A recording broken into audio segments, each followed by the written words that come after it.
Hey guys, RPR, how's everyone doing? I want to pass along to you guys some more old-fashioned, old-school NWO brainwashing for kids, right? So just to go in line with my last video on this subject, I want to bring to you guys some more stuff some stuff I've been aware of, and one clip someone passed along to me thanks to Poke. I believe it was Poke AK. Thank you, brother. Appreciate the passing of information, and he passed along this clip to me. I'm going to show you that, but the first clip I'm going to show you is this Sesame Street clip. So I'm going to show you these clips, give you my commentary, so let's check it out. Hey, welcome to Sesame Street. It's lunchtime around here, so right now I'm going to give Telly his lunch, a grilled cheese sandwich. Oh, boy. Oh, look, it's cut into the most delicious shape of all. Triangle. Yum. I have no idea. Oh, who are you? The name's Minnesota Mel, and I'm here on one of my patented high-stakes adventures. Hey, adventures? What kind of adventure? It's called Minnesota Mel and the Golden Triangle of Destiny. Oh yeah. What's the Golden Triangle of Destiny?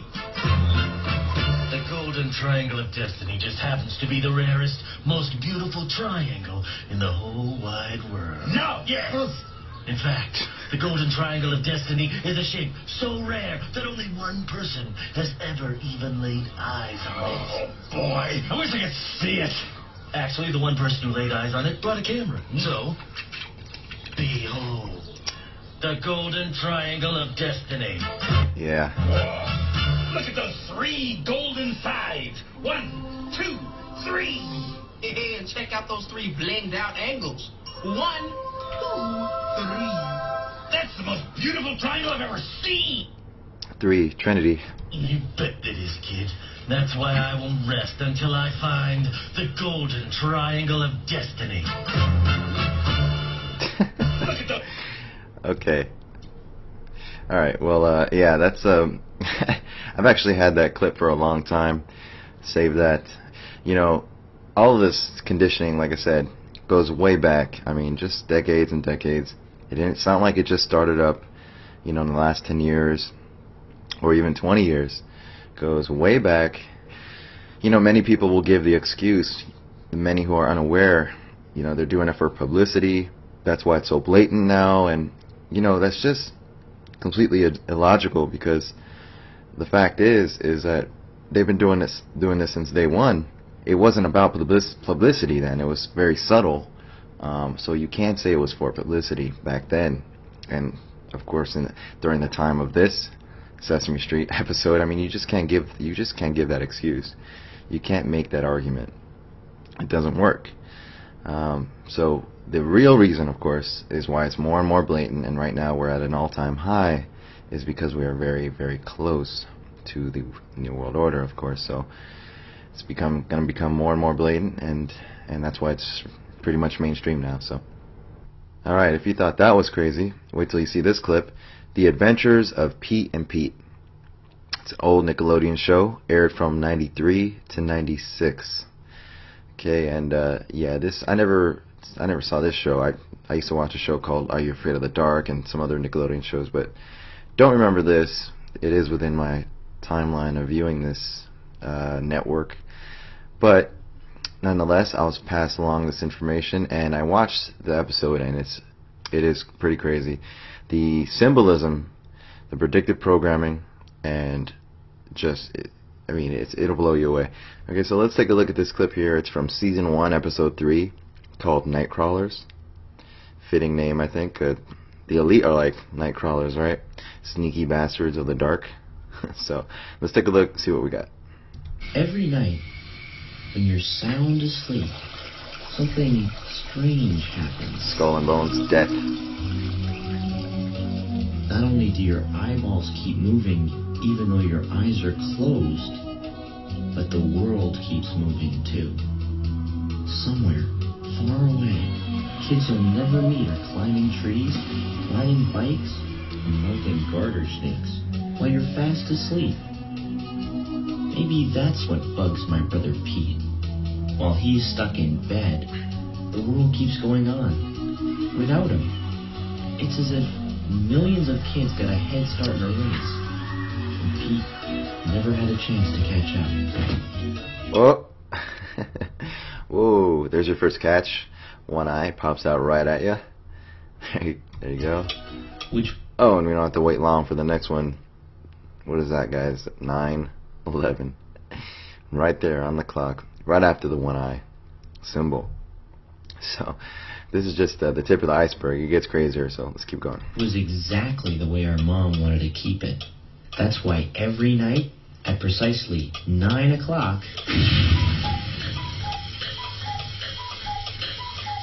a Wrigley nightly ritual begins. Honey, it's bedtime. Why? Because it's 9 o'clock, and that's what time growing boys go to sleep. Mom's first reason for making Pete go to bed was always the easiest to counter. All right, keep in mind, if you're familiar with 9/11 predictive programming, this will catch you off guard. This is pretty crazy right here. After all, what is there, some international chart that dictates what time all 10-year-olds should go to bed? Fair warning here.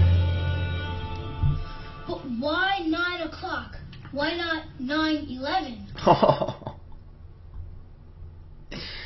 Oh, yeah. Or 9:42? Oh, I like how they put a random number right after to just try to play it off. I see what they did there. Do we have to go through this every night? I just want to know why. Because 9 o'clock is your bedtime. But why? And that's when she'd say the 6 deadly words that make every kid's guts boil. Because I said so. That's why. And just like that, it's over. But one night, as I watched my brother climb the stairs to his bedroom cell, I knew that it was more than just time for bed. It was time for Pete to shatter adults' grisly grip of power on the world and free kids everywhere. A lot of cryptic messages in this, and just the whole plot. Okay, it's just a big mockery of the whole conspiracy, the whole ritual, predictive programming. It's really just all there, all in this episode. So let's skip this here. Pete had reached his breaking point.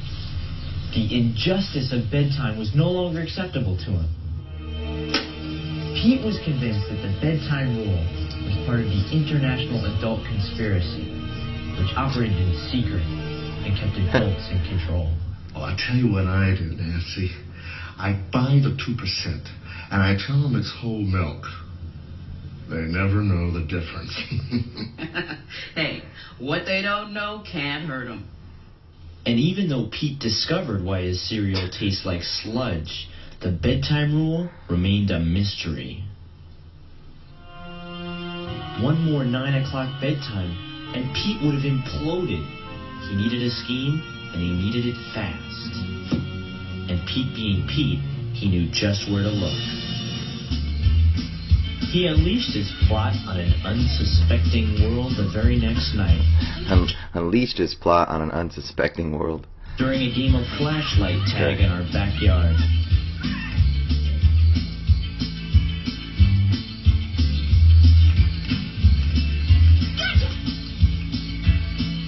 Let's skip this here. She went with the old standby. And how late would that be? 9:15? 9:30? Later. Oh, really? Well, why bother coming inside at all? Why don't you just stay up all night? Okay. Mom was stunned. Pete had called her bluff. And Mom knew right away that the only way out of her pickle was with the deadly double bluff. Why stop there? How about 2 nights? How about 11? 11. 11 days? Without sleep? Yep, I'm going to break the world record. Is that so? Well, have a nice time. Pete had won, and his master plan was quickly made clear: to claim for kids everywhere the Ghibli's world record for sleeplessness, set in 1962 by 56-year-old housewife Bertha Van Hoop. Whoa. Staying awake. I didn't notice that before. Yeah, that's cryptic. There's just so much cryptic messages in this. Let's get this going. If Pete could pull it off, he proved to Mom and the entire known world that when it came to bedtime, he could play by his own rules.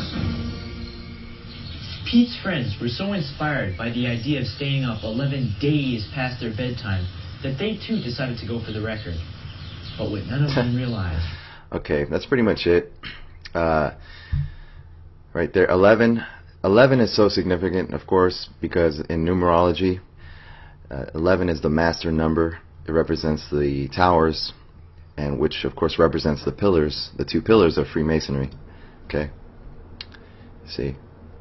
That's what 11 represents. That's why they chose the towers. Okay? See here. So that's how it fits within the context of this episode. Just more 9/11 symbolism. But that's it. As far as that goes, and that's it. Leave me your comments. Let me know what you think. Maybe I missed some stuff. So I'll catch you guys on the next one.